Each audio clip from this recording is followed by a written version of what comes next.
is free will an illusion? So first of all, what is neuroscience? So according to psychologycareercenter.org, neuroscience, sometimes referred as neural science, is the study of the human nervous system, how the nervous system works, how it is structured, and how it develops. And one of its primary goals is to understand the human brain and how it functions. And what is free will? So according to the book Does a Sinner Hold by Donald Palmer, free will is the ability to make choices that are either uncourse, undetermined, or caused exclusively by the agent her or himself. So free will is basically that you do whatever you want when you want it. So you are not determined to do certain actions. If you want to make that action happen, that's because you want it. So it's free will. So that's basically free will. So how does these two relate? So neuroscience and free will relate because one of neuroscience's goals is to understand the human mind, and thus I believe of free will is being questioned if it is just a brain process or is it something else. And I have read several articles and I have several questions that I want to show you. So the first one. It is very clear now that it is just a matter of time for new sensors, experimental paradigms, and advanced techniques in data analysis provide us with such a high rate of success into forecasting motor and cognitive decisions before they appear to oneself as intentions that the whole discussion about the role of phenomenal consciousness.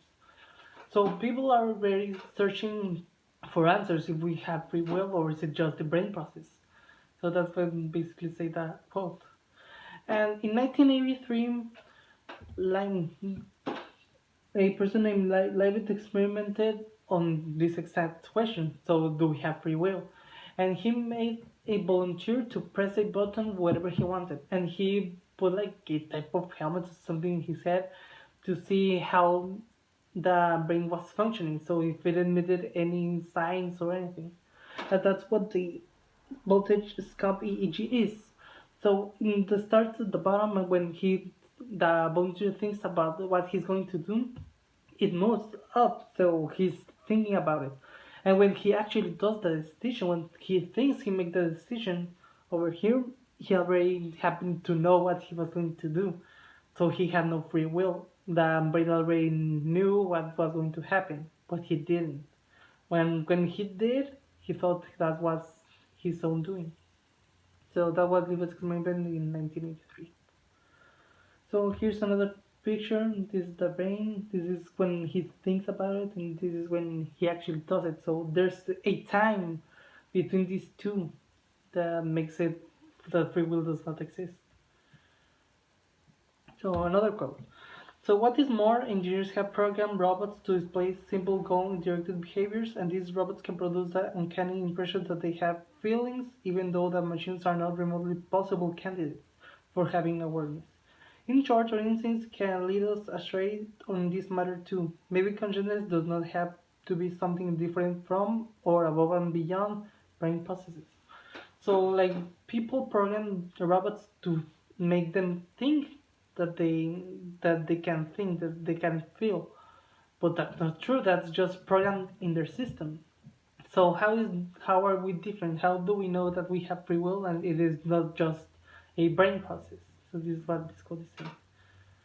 From this other code, so as proposed by psychologist Wagner and Art et al., we are built to have impressions to consciously control our actions or to have the power of freely choose, even though all that is only a cognitive illusion. So I put these two quotes together because they are really similar, and this is like what I just said, that maybe this is just an illusion, we don't actually have free will. So another quote. The brain is increasingly viewed as a machine, one that determines consciousness through thoughts and feelings. In fact, as most neuroscientists will attest, the physical brain makes the mind fueled by the contributions of Libet, of the experiment, and others studying brain activation and chemistry. Determinism as philosophical explanation for human behavior is it in ascendancy.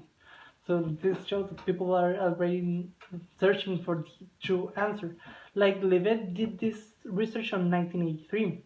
That was like 35, 40 years ago. And the technology wasn't as good as we have it today. So maybe in some years or decades we will find that answer with proof. He had proof, but we people want more. So talking about again about Tibet's experiment. So the conscious decision to push the button, which was the experiment, was made about a second before the actual act, but the team discovered that a pattern of brain activity seemed to predict the decision by as many as 7 seconds, long before the subjects were even aware of making a choice. It seems their brains have already decided. So this is what proved the experiment. So the brain already knew what was going to happen before the person did. So there's the free will. So that's what proved the experiment. So in conclusion, free will does not exist, and therefore free will is an illusion.